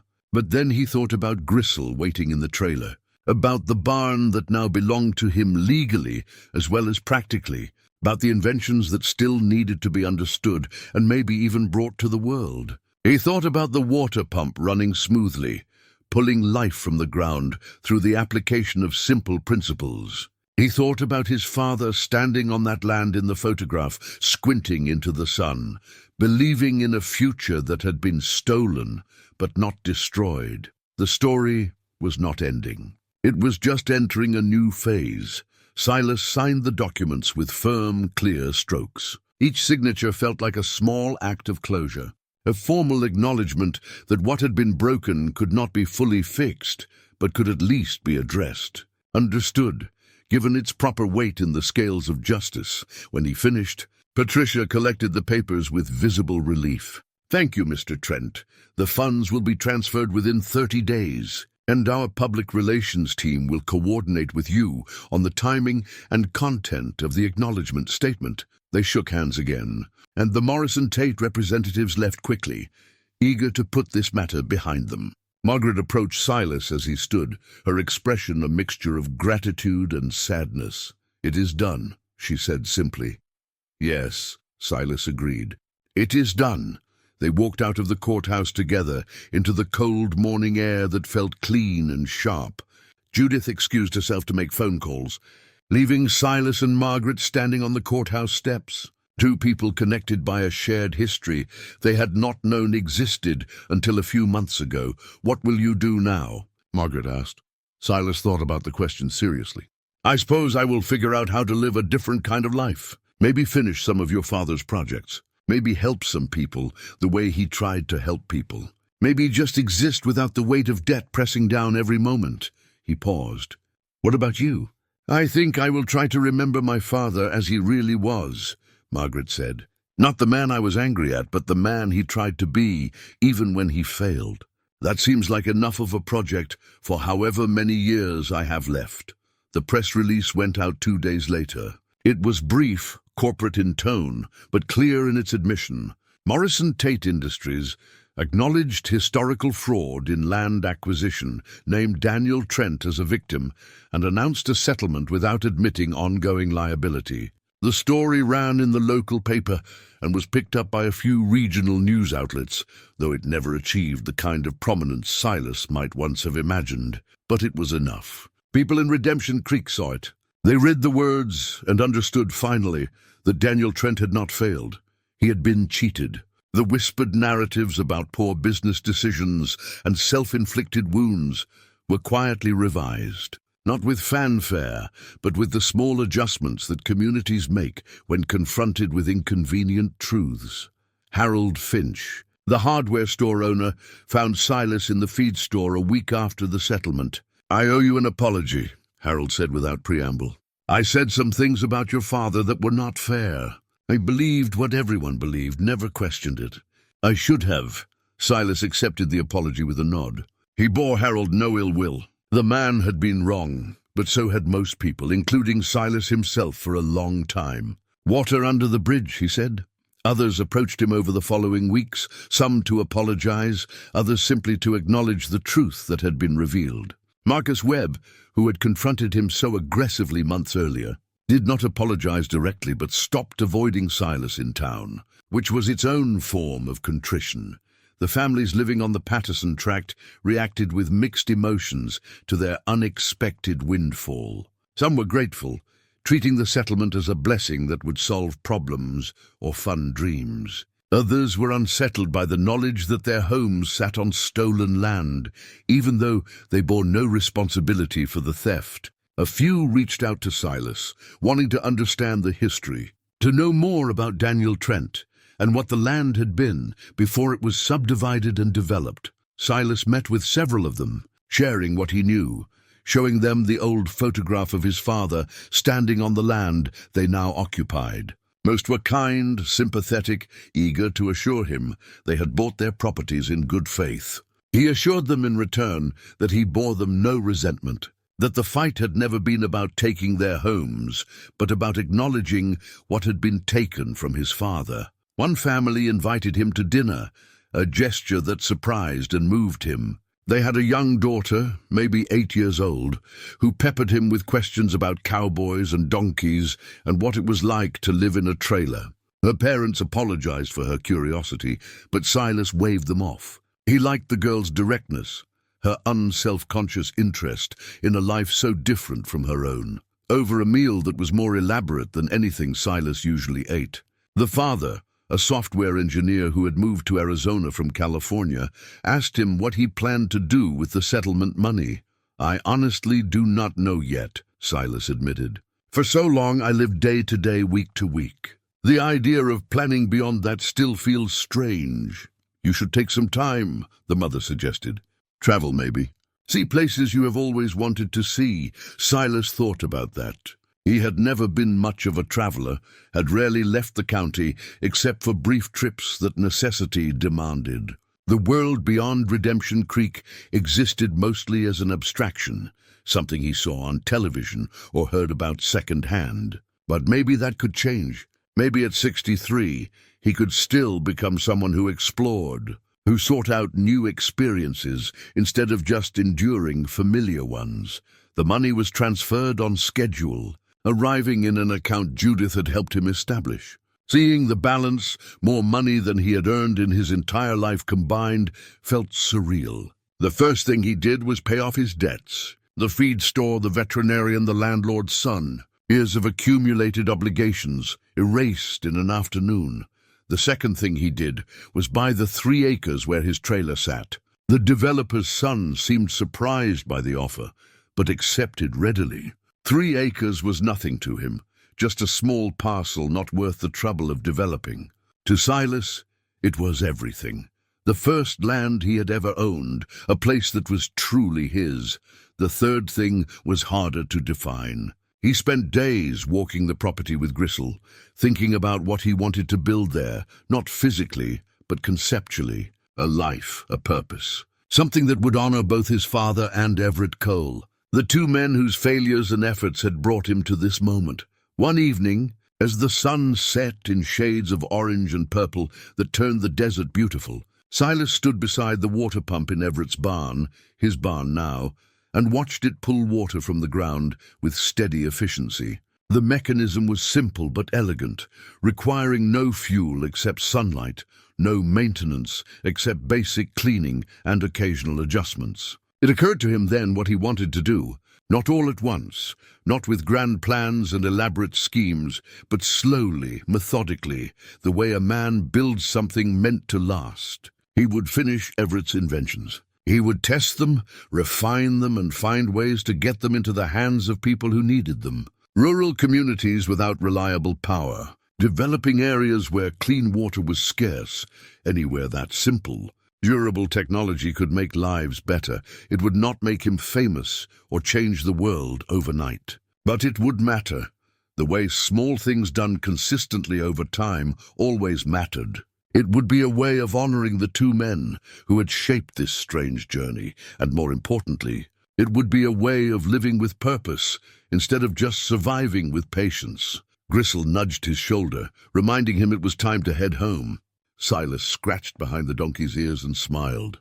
"All right, boy. Let us go home."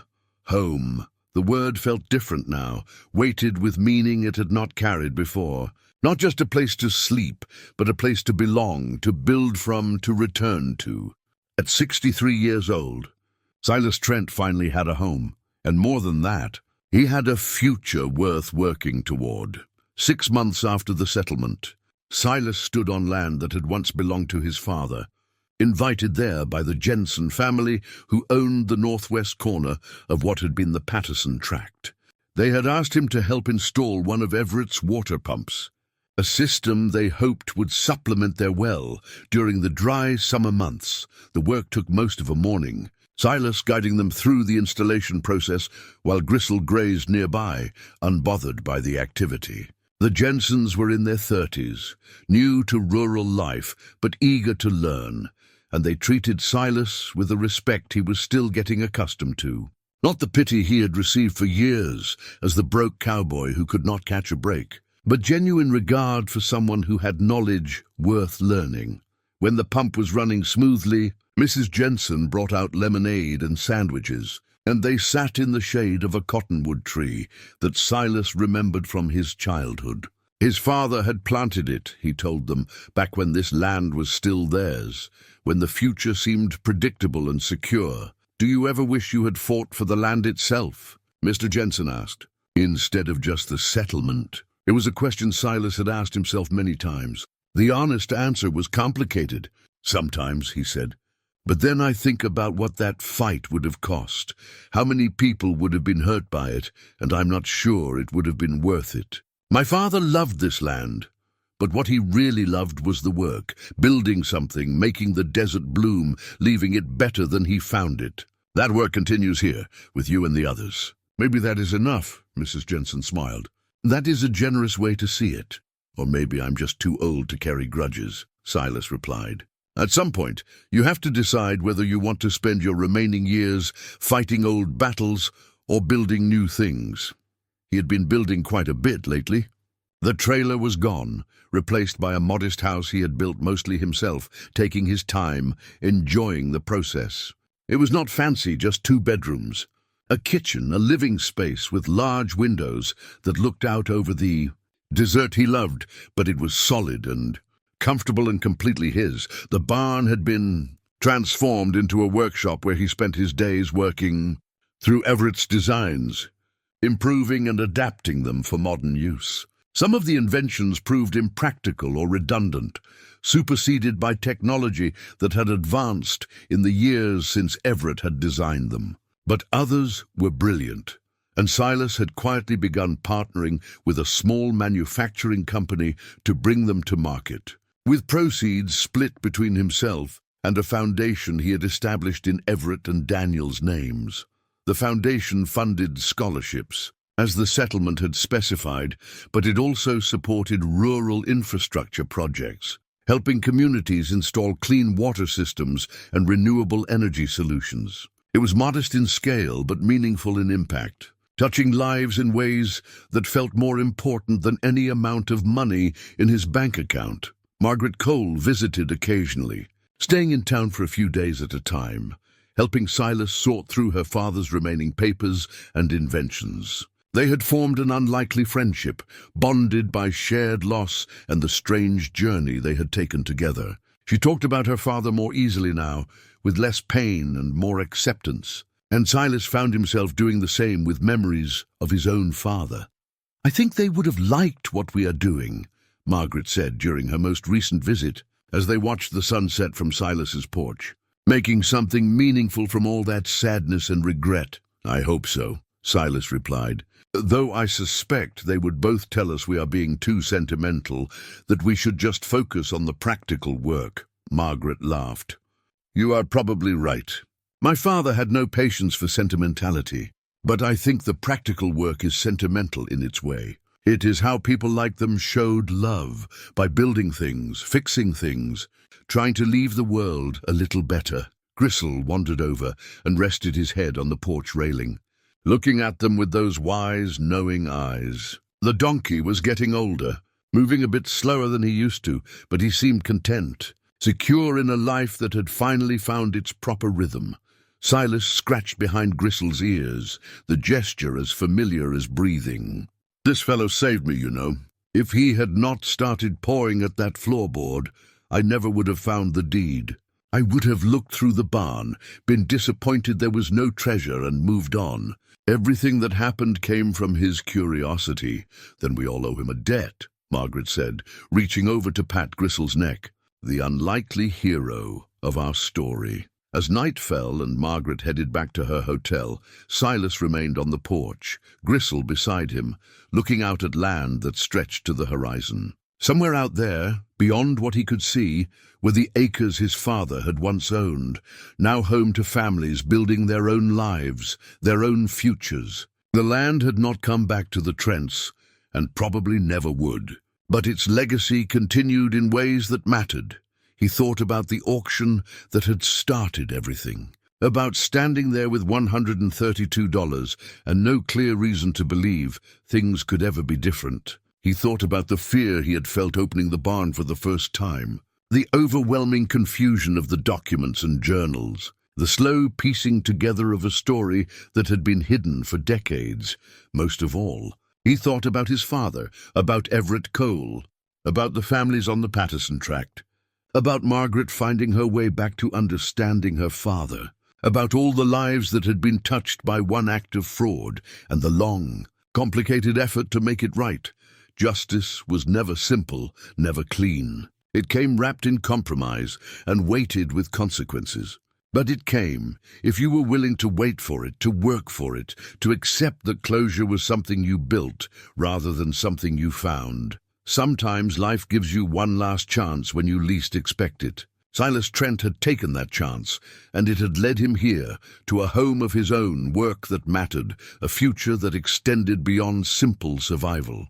At 63 years old, he had learned what his father and Everett Cole had perhaps never fully understood, that redemption was not about erasing mistakes, but about what you built in their aftermath, one small act at a time, until the weight of the past became bearable and the future became possible. Gristle shifted beside him, warm and solid and real. In the distance, a coyote called, and the desert answered with the kind of silence that was not empty, but full, pregnant with all the life that thrived in apparent emptiness. Silas closed his eyes and breathed in the cool night air, grateful for every breath, every moment, every unexpected chance that had brought him to this place. It was enough. It was more than enough. It was home.